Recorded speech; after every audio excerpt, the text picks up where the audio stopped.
भगवान पंडरीनाथ के परम वैष्णव भक्त हुए, चोखा मिला। आप अयोनिज थे। अयोनिज का मतलब होता है आपका जन्म माता पिता से नहीं हुआ था। वैसे तो चोखा मेला जी का ऐसा भाव बताया जाता है कि आप ज्यादा श्रेष्ठ जाति में आपका जन्म नहीं हुआ था। एक बात आपने कभी अनुभव की, कितने भी भक्त चरित्र सुन लो, भक्त चरित्रों में जाति की प्रधानता कभी नहीं होती। ये जाति बिरादरियों का ज्यादातर पॉलिटिक्स लोग में, पॉलिटिशियन में ही इसका ज्यादातर भेद चलता है। हम लोगों में घोले जाने वाली ये बातें ज्यादातर ये राजकीय रूप से हमारे अंदर घोली जाती है। भक्ति भाव में कहां है बताइए मुझे? कितने नाम में गिना दूं ऐसे जिनको जाति के रूप में छोटा बताया गया और ठाकुर जी ने उनको हृदय से लगाया। उन्हीं के एक प्रमाण है चोखा मेला। श्री तुकाराम जी महाराज, वे भी ब्राह्मण नहीं थे पर उनको सब वंदन करते थे। श्री नामदेव जी महाराज, केवल ब्राह्मण होना सर्वाधिक श्रेष्ठ का भाव नहीं होता है। आप किसी भी जाति में हो, ठाकुर जी के रहो। और एक बात हम कहें, ये जाति में जन्म लेना एक प्रकार का टास्क है। ठाकुर जी कह रहे हैं तो मैं सामर्थ हो तो अपने भक्ति भाव से अपनी इस जाति के बंधन को तोड़ के दिखा, अपनी इस जाति से ऊपर निकल के दिखा। ऐसे उदाहरण मैं आपको दे सकता हूं, उन्हीं में से एक है चोखा मेला का चरित्र। आपके माता पिता इतने भाव से आम लेकर के जा रहे थे ठाकुर जी को अर्पित करने के लिए, ठाकुर जी के मुंह में पानी आ गया। ठाकुर जी को फल से, ठाकुर जी को व्यंजन से रुचि नहीं होती, ठाकुर जी को व्यंजन लाने वाले के भाव से रुचि होती है। तो चोखा मेला जी के जो माता पिता थे वो आम लेकर के जा रहे थे ठाकुर जी के लिए। ठाकुर जी से रहा नहीं गया, कब आएंगे कब पवाएंगे, बीच रास्ता में ही दौड़े ठाकुर जी और एक ब्राह्मण का, विप्र का, साधु का रूप धारण कर लिया। और जैसे वो दंपति आगे से निकले, ठाकुर जी हाथ पसार के बोले, हमें बहुत जोर की भूख लगी, आपके पास कुछ हो तो हमको दे दो। पत्नी ने पति को देखा, पति बोला कि देखो है तो ये ठाकुर जी के लिए, पर साधु और हरिजन भी तो ठाकुर जी के स्वरूप होते हैं। हमारे पास तो खूब संख्या में आम हैं, ये महात्मा ज्यादा से ज्यादा 2-3 पाएंगे, इनको पवा देते हैं, बाकी के जो शेष बचेंगे उनको ठाकुर जी का भोग लगा देंगे। वैसे ये नियम नहीं है। अगर किसी ने पहले वस्तु का सेवन कर लिया, भले ही वो फल ही क्यों ना हो, एक साथ फल रखे थे उनमें से पहले किसी ने पा लिया, तो उन बाकी के फलों का भोग ठाकुर जी को नहीं लग सकता। ये नियम है। ठाकुर जी एक साधु का रूप बना करके आ गए और आकर के चोखा मेला जी के माता पिता से कहने लगे, हमें कुछ पवा दो। उनके माता पिता ने विचार किया, इतने सारे आम हैं हमारे पास, 2-3 इनको पवा देते हैं, बाकियों का भोग लगा देंगे ठाकुर जी को। और कोई मांगता तो वो आम उच्छिष्ट हो जाते, लेकिन एक साधु मांग रहा है तो इसलिए इस आम को ठाकुर जी स्वीकार कर लेंगे। और उन्होंने एक आम दिया। ठाकुर जी क्या करें पता है? साधु के रूप में आए, पूरे नहीं पाते, थोड़ा थोड़ा ऐसे पाते हैं, थोड़े थोड़े चौंकते हैं और फिर उसको जो माता जी थी उनकी गोद में डाल देते हैं। फिर कहते दूसरा दो, दूसरा दो, दूसरा आम लेते हैं, फिर उसको लेते हैं, फिर उनकी झोली में डाल देते हैं। तीसरा, अब बेचारे आजकल के तो थे नहीं जो टोक दें, आजकल के लोग तो बड़े विचित्र है ना, उस समय के थे तो कुछ बोले नहीं, एक के बाद एक मांगते जाएं, थोड़ा थोड़ा चखें और उनकी झोली में डालते जाएं। ऐसे कर करके ठाकुर जी ने सारे आम खा लिए जितने थे, एक भी नहीं छोड़ा पंडरीनाथ जी के लिए। तो पंडरीनाथ ही आए साधु के रूप में, बेचारे अंतिम आम देकर के एक दूसरे के मुख देखने लगे। पति पत्नी बोले, देवी ऐसे ही मान लो कि पंडरीनाथ नहीं पाए हैं, अब तो हो गया, अब क्या भोग लगेगा ठाकुर जी को। और साधु सबरे आम पाकर, हाँ भैया बढ़िया आनंद आ गया, अब तुम लोग जो क्रिया में जा रहे हो चले जाओ। और झूठे आम, चुके हुए आम उनकी पत्नी की झोली में डाल दी। और ऐसा कहकर के महात्मा तो वहां से ऐसे चलते बने जैसे कोई उनकी ट्रेन छूट रही हो, तुरंत चले गए। ठाकुर जी थे ना। दोनों पति पत्नी सोचने लगे अब खाली हाथ जाएं ठाकुर जी के पास, कोई बात नहीं, ऐसे ही मान लेते हैं कि ठाकुर जी आके पाके चले गए। चलो देवी अब ये झोला का क्या करोगी, इसको कहीं पधरा दो, तो सब उच्छिष्ट हो गए। पति उठ करके चलने लगे, पत्नी उठी, झोला कहीं रखने के लिए बढ़ी आगे, तभी उन्होंने कहा खोल के एक बार दृष्टि तो कर लूं। जैसे ही खोल करके देखा तो वहां आम की गुठली और छिलका तो गायब, एक नन्हा सा बालक था उसमें झोली के भीतर। और पत्नी इतना घबरा गई, बोले अब क्या करूं। पति दूर निकल गए थे, बोले पता नहीं ये बालक कहां से आया, ये कैसे आया, क्या हुआ। समझ गई कि निश्चित ही श्री ठाकुर जी ने कृपा करके दिया है, और उस बालक को वहीं नदी के तट पर छोड़ करके और प्रणाम करके वहां से चली गई। तो समाज को क्या बताऊंगे कहां से आया ये बालक। सब लोगों की तो दृष्टि होती है ना, परिवार के घर के सब लोग देखते हैं भाई, 9 महीना पहले सबको खबर चल जाती है, फिर सबको पता होता है कौन सा महीना चल रहा है, क्या हो रहा है क्या नहीं हो रहा। रिश्तेदारों का काम क्या, यही तो करते रहते हैं वो। अब ये इनकी पत्नी सोची, किसी ने सुना नहीं आज तक कि मैं गर्भवती थी, ना मेरा 9 महीने का कोई समय ऐसा निकला, अचानक बालक लेके जाऊं तो कहीं जीवन पर्यंत मुझे भी सुनना पड़ेगा, इस बालक को भी पता नहीं कोई स्वीकार अस्वीकार कर दे, इसलिए वहीं छोड़ के चली गई। क्योंकि ठाकुर जी ने आम को चोखा और उनकी पत्नी की गोद में मेला मतलब दे दिया, इसलिए उस बालक का नाम पड़ा चोखा मेला।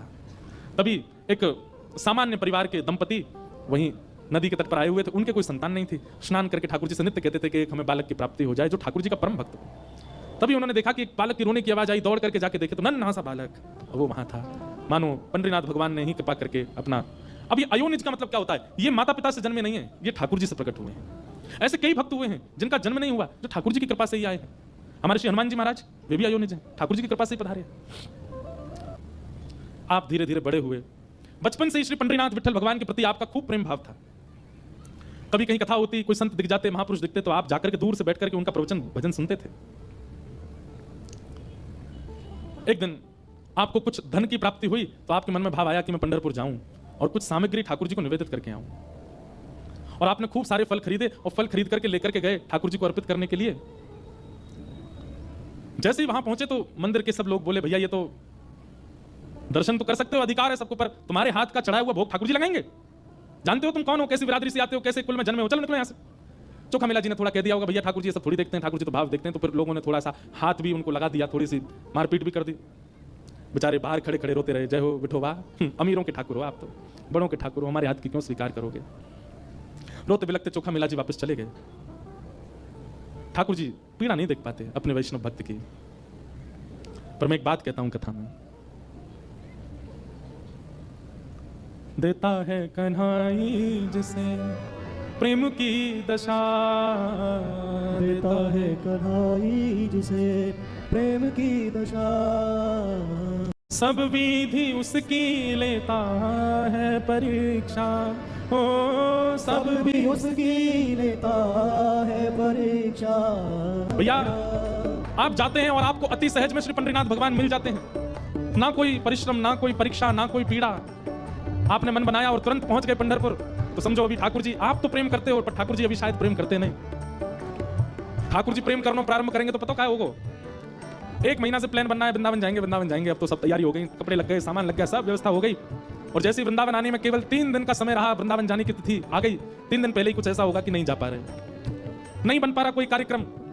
व्याकुल हो जाओगे, व्यथित हो जाओगे, परेशान हो जाओगे, क्या करें। तब भी हाथ पैर मार करके कुछ योजना बनाओगे कि कैसे भी हम चले जाएं। पैसा ज्यादा खर्च करके फ्लाइट की टिकट देखोगे, पता चलेगी उस दिन फ्लाइट ही नहीं है। और हाथ पैर खर्च करके कुछ योजना बनाओगे, कहीं और से कुछ करके योजना कैसे भी जाएं। अरे महाराज कहां तक कहें, ट्रेन का इंजन खराब हो जाएगा लेकिन जा नहीं पाओगे। इतना परेशान कर दें कि बस व्याकुल हृदय कहने लगे हे श्याम सुंदर क्यों कर रहे हैं आप। और तब सब जगह प्रयास करके हार जाओगे, बैठ जाओगे, नहीं जा पाओगे वृंदावन। समझना ठाकुर जी प्रीति प्रेम करते हैं तभी इतनी परीक्षा ले रहे हैं। चोखा मेला सामने खड़े हैं और सब उन्हें भगा रहे हैं वहां से। उनके द्वारा लाए गए जो फल थे उनको कुचल दिया, बाहर फेंक दिया। बोले ये ठाकुर जी स्वीकार नहीं करेंगे, तेरे हाथ की छुपी वस्तु ठाकुर जी को जाएगी कोई, चल जा यहां से। चोखा मेला रोते रोते चले गए। भोजन नहीं किया आज पूरे दिन। फिर में कई घाव हो गए थे चोखा मेला जी के और सोचने लगे हे पंडरीनाथ, आप केवल श्रेष्ठ जाति वालों की ही हो, आप केवल धनवानों की ही हो। हमारे मन में कई प्रकार की भावनाएं उत्पन्न होने लगी। ठाकुर जी व्याकुल हो गए और अर्धरात्रि का समय चोखा मेला अपने घर के बाहर पेड़ के नीचे बैठे थे। इतने में कस्तूरी की बढ़िया सुगंधी आने लगी, छम छम आवाज आने लगी और सुंदर तेज पुंज जैसा दूर से दिखाई देने लगा। चोखा मेला बोले ये कैसा अद्भुत दृश्य दिख रहा है। और तभी देखते हैं कि महाराज सिर पर सुंदर मुकुट विराजमान, कानों में मकराकृत कुंडल, अपने कमर पर हाथ धारण किए हुए चलते हुए बढ़िया ललित त्रिभंगी चाल से चलते हुए साक्षात श्री विठ्ठल भगवान पंडरीनाथ चोखा मेला के सामने। देख लिया, समझ गया, पहचान गया कि ठाकुर जी।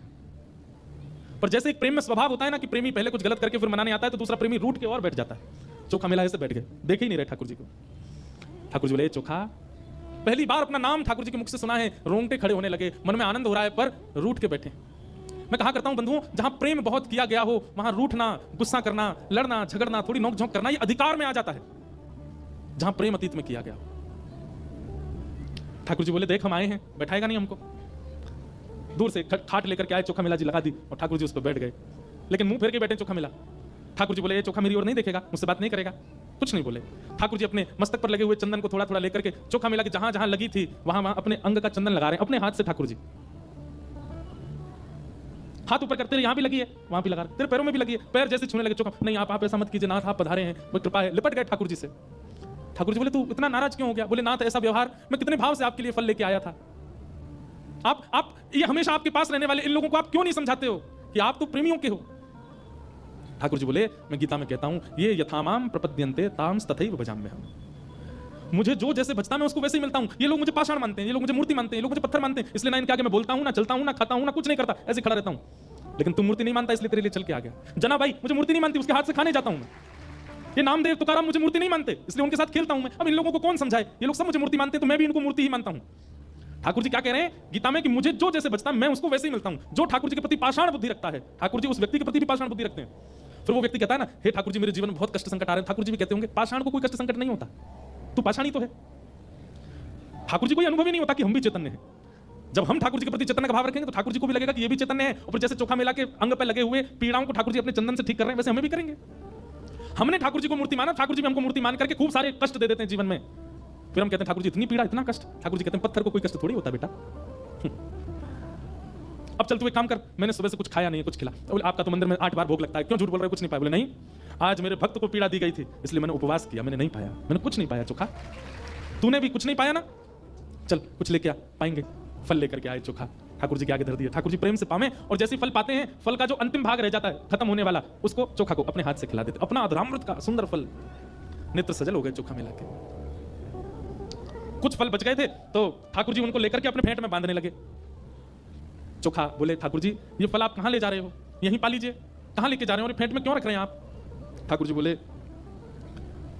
मैंने उपवास किया तो मेरी गृहिणी रुक्मणी ने भी उपवास किया है, वो भी बेचारी भूखी बैठा ले जाऊंगा, उसको जाके खिला दूंगा, वो भी खा लेगी प्रेम से। और मैं जिस दिन उपवास करता हूं उस दिन गरुण जी, उस दिन नारद जी, उस दिन रुक्मणी, जो मेरे साथ मंदिर में, सबका उपवास हो जाता है, क्योंकि ठाकुर जी के भोग लगने के बाद ही सब पाते हैं। ठाकुर जी भोग नहीं लगाए तो कोई नहीं पाता, इसलिए मैं सबके लिए लेके जा रहा हूं। सबको कहूंगा देखो चोखा के खेत के बढ़िया बढ़िया फल खाओ, और ये सब एक रुक्मणी खाएगी, गरुण जी खाएंगे, नारद जी खाएंगे, और सब लोग प्रेम से पाएंगे। और बढ़िया सुंदर चोखा को सुख देकर के श्री ठाकुर जी वापस चले गए। प्रातःकाल काकड़ा आरती का समय हुआ, जैसे ही मंदिर खोले गए और मंदिर खोल करके देखा तो ठाकुर जी का फेंट इतना बड़ा हुआ था। पुजारियों ने कहा ये क्या रखा है? जैसे फेंट खोल करके देखा तो सारे फल रखे थे, और ये वही फल थे जो चोखा लेकर के आया था ठाकुर जी को भोग लगाने। तो जिन पुजारी जी ने फल फेंक दिए थे वही काकड़ा आरती करने गए, उन्होंने जैसे ठाकुर जी के फेंट खोल के देखा वही फल जो फेंक दिए गए थे वही फल रखे थे फेंट में। अब उनके मन में किंचित भी ऐसा भाव नहीं आया कि ठाकुर जी रात में चोखा के पास गए होंगे, या जो फल मैंने फेंक दिए थे वो ठाकुर जी के पास कैसे आ गए। उनके मन में यह भाव आया कि चोखा माना नहीं, जिद करके और कहीं से आकर के ठाकुर जी को फल दे गया है, जबरदस्ती भोग लगा गया है। बार बार मना करने पर भी जिद्दी चोखा मिला, आकर के अपने फल ठाकुर जी को चढ़ा के गया है। और पूरी मंदिर कमेटी और सब लोगों को इकट्ठा करके कहा कि ये चोखा ने ऐसा ऐसा किया है। मतलब किसी के मन में पॉजिटिव बात नहीं आई, नेगेटिव आई। ये भी कलयुग का प्रभाव है कि परिस्थिति आपके जीवन में सकारात्मक भावना प्रकट नहीं करती है, नकारात्मक सोच। सबने सोचा चोखा मिला आकर के जबरदस्ती ठाकुर जी को फल दे गया है और मूर्ति स्पर्श करके गया, जबकि उसको मना किया था। कल तो बेचारे को मंदिर में पीट दिया, आज सब उसके गांव गए और गांव में जाकर के घर से निकाल करके पीटा कि तू कैसे आया मंदिर में, और तूने कहां से चाबी बनवाई, तू ताला खोल के भीतर गया, ठाकुर जी पर फल चढ़ा करके आया, तूने स्पर्श किया उनका। चोखा मिला बोल रहा नहीं ऐसा नहीं है, ऐसी कोई बात नहीं है। अरे देख इसके अंग पर ठाकुर जी के श्रीमस्तक का चंदन भी लगा हुआ है, निश्चित ये गया है, प्रमाण दे रहा है।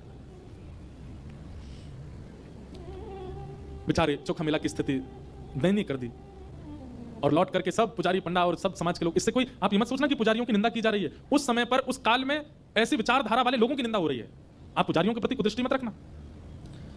लौट करके जैसे ही सब वापस पंढरपुर आए, हाथ पांव धोकर के स्नान करके अपरस में जैसे ही मंदिर में प्रवेश करने लगे, ठाकुर जी ने अपने आप अपनी किवाड़ बंद कर ली और भीतर से चटकनी लगा दी। अनेक प्रयास करने पर भी ठाकुर जी का मुख्य दरवाजा नहीं खुला। पुजारी जन सब बाहर बैठ गए घुटनों पर, हे पांडुरंगा, हे विठल, हे नाथ, क्या अपराध बन गया हम लोगों से, आपने क्यों ऐसा हमसे रूठ के बैठ गए। भीतर से ठाकुर जी के स्वर सुनाई दिया और उस स्वर में करुणता थी। ठाकुर जी मानो जैसे रो रहे हो, बोले तुम सब मेरे दर्शन के अधिकारी नहीं हो।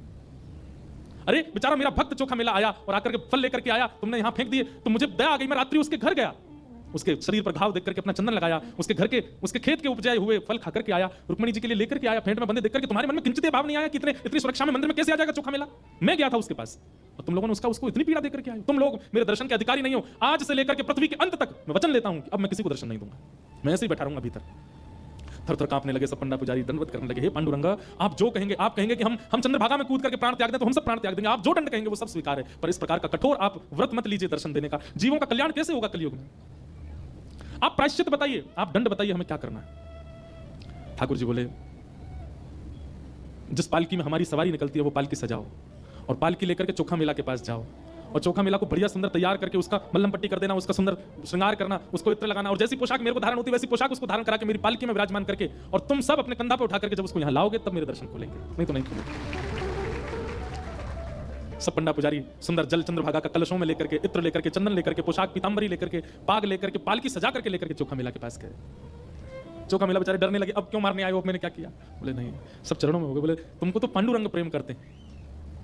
किमुतादोक्षज प्रिया, श्रीमद् भागवत के रास पंच अध्याय में श्री शुकाचार्य जी महाराज कहते हैं, गोपियों पर प्रश्न उठाने वाले लोग कि इन गोपियों ने ठाकुर जी के साथ रास किया, अरे ये ठाकुर जी से प्रेम करती हैं, ये बात एक है, पर ठाकुर जी भी इनसे प्रेम करते हैं। किमुतादोक्षज प्रिया, और ठाकुर जी जिससे प्रेम करते हैं ठाकुर जी कुछ कर सकते हैं। मधुमंगल के मुख पर लगी कड़ी चाट गए ठाकुर जी, सबरी के झूठे बेर खा गए ठाकुर जी, कर्मा की अशुद्ध अवस्था में बनी हुई खिचड़ी पा गए ठाकुर जी। हम भक्त चरित्र क्यों सुन रहे हैं? टाइम पास नहीं कर रहे हैं हम।